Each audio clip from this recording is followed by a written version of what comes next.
कानपुर का selfie murder ये 2025 का बहुत ज्यादा चर्चा में रहने वाला केस है। 8 अगस्त 2025 को कानपुर के गांव में रहने वाली विजय श्री नाम की महिला ने वुमेन हेल्पलाइन नंबर 1090 पर कॉल करके एक रिपोर्ट दर्ज करवाई। विजय श्री बताती हैं कि उनकी 20 साल की लड़की आकांक्षा कानपुर के हनुमंत विहार इलाके में रहती है और वहां के एक रेस्टोरेंट में काम करती है, लेकिन कुछ दिनों से आकांक्षा की कोई खबर ही नहीं है। 20 साल की आकांक्षा अपनी बड़ी बहन प्रतीक्षा के साथ कानपुर के एक रेस्टोरेंट में काम करती थी और साथ में पढ़ाई भी किया करती थी। अब आकांक्षा इंस्टाग्राम पर काफी एक्टिव थी और वहीं से उसकी बात फतेहपुर में रहने वाले सूरज से शुरू हो जाती है। थोड़े दिन आकांक्षा से बात करने के बाद सूरज भी कानपुर आ जाता है और उसी रेस्टोरेंट में काम करना शुरू कर देता है जहां पर आकांक्षा और उसकी बहन काम करती थी।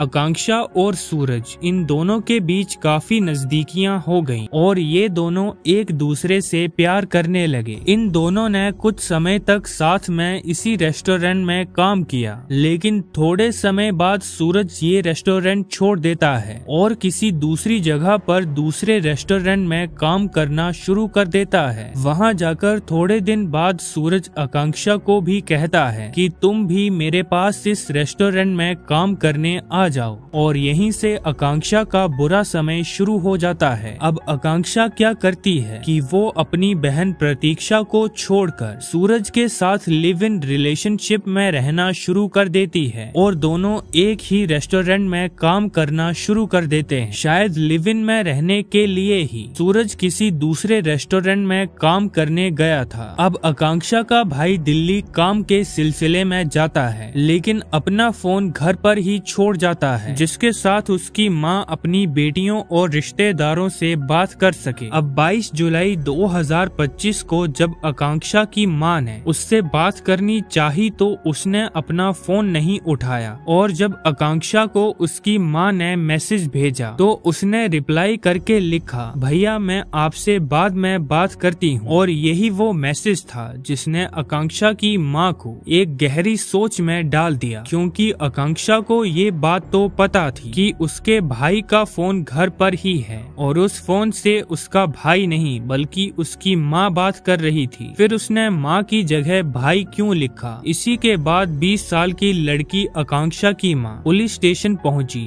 और रिपोर्ट दर्ज करवा दी, लेकिन पुलिस की तरफ से कुछ खास रिस्पॉन्स नहीं आने के बाद आकांक्षा की माँ ने वुमेन हेल्पलाइन नंबर 1090 पर कॉल करके रिपोर्ट दर्ज करवा दी। कहा गया है कि आकांक्षा के फोन में ये नंबर भैया नाम से सेव था, लेकिन आकांक्षा ये जानती थी कि भैया काम के सिलसिले में दिल्ली गया हुआ है तो दूसरी तरफ से उसकी माँ ही बात करेंगी, भैया नहीं। अब आरोपी 2 से 3 दिन तक मैसेजेस के जरिए आकांक्षा के दोस्तों और घर वालों से बातें करता रहा और इस भैया वाले मैसेज ने उसकी पोल खोल दी। आकांक्षा सूरज के साथ लिव इन में रहती थी, ये बात उसके घर वालों को पता थी, जिसमें उसके घर वालों का सारा शक सूरज पर ही था और उन्होंने सूरज के बारे में पुलिस को सब बता दिया था। जब सूरज से पूछताछ शुरू की गई तो वो सरासर मुकर गया और कहने लगा कि उसकी थोड़े दिन पहले ही आकांक्षा के साथ लड़ाई हो गई थी, जिसके बाद वो घर छोड़कर चली गई थी। अब पुलिस ने जब आकांक्षा का फोन ट्रेस किया तो उसकी लोकेशन मुंबई बता रहा था, जिससे पुलिस को लगा कि शायद सूरज सही कह रहा है, लेकिन फिर भी पूछताछ जारी रही। अब पुलिस को आकांक्षा के बारे में कोई क्लू नहीं मिल रहा था और उनका भी सारा शक सूरज पर ही था। इसी तरह सूरज कई दिनों तक पुलिस को गुमराह करता रहा, लेकिन जब पुलिस ने थोड़ा सख्त तरीके से सूरज से पूछना शुरू किया तो उसने सबको हैरान कर देने वाला स्टेटमेंट दिया। सूरज कहता है कि मेरा किसी और लड़की के साथ अफेयर था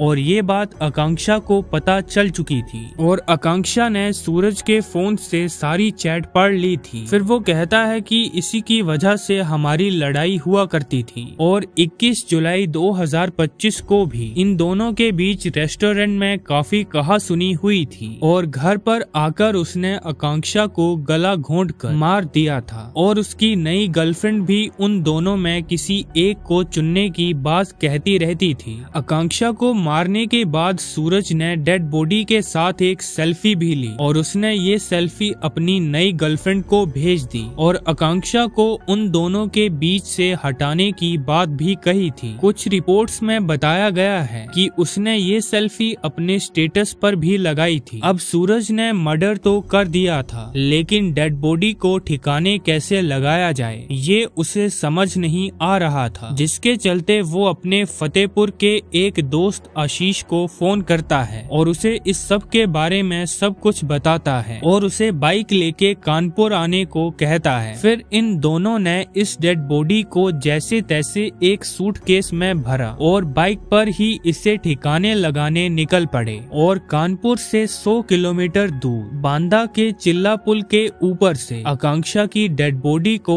उफनती यमुना नदी में फेंक दिया। पुलिस ने आसपास के सभी डिस्ट्रिक्ट्स की पुलिस को ये खबर भिजवा दी और आकांक्षा की डेड बॉडी को ढूंढा गया, लेकिन कहीं भी उसकी डेड बॉडी का कुछ पता नहीं चला। अब इन दोनों के ऊपर कड़ी से कड़ी कार्रवाई की जाएगी और आकांक्षा के घर वाले भी सख्त सजा की मांग कर रहे हैं। इंडिया में क्राइम रेट हर दिन बढ़ता ही जा रहा है। मिलते हैं ऐसे ही किसी नेक्स्ट केस में।